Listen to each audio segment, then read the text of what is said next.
චන්ඩියා ඇහුණද? උග්ගේ කාටද මකර සන්නස දෙනවලු. හැබැයි ඉතින් කියන විදිහට ඒ ඔයා නෙවෙයිලු. තේරුණාද? මොනවද කියන්නේ? එයා තරහ ගන්න එපා. මොකද? එයා මට මොනවා කරන්නද? මම මෙයාව සම්පූර්ණයෙන් අක්‍රිය කරලා තියෙන්නේ. එන්න එක දොරයි, යන්න එක දොරයි. ආරක්ෂකයෝ 1000යි.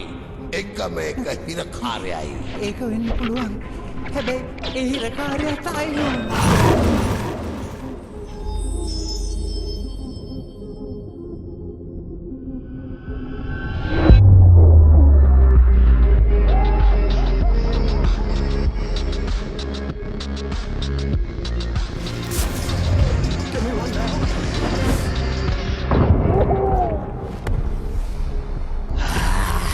හොඳ වෙලාවට ශීපුයා වෙව්වේ.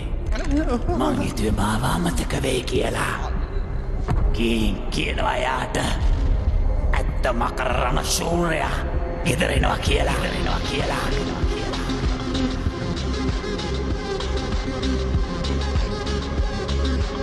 මන් දැන් ගෙදර ආවා මාස්ටර්.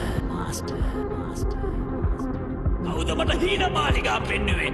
කවුද මගේ ඇටකටු කැඩෙන කල් පුරුදු කරේ? කවුද මගේ ජීවිතේ කෑවේ?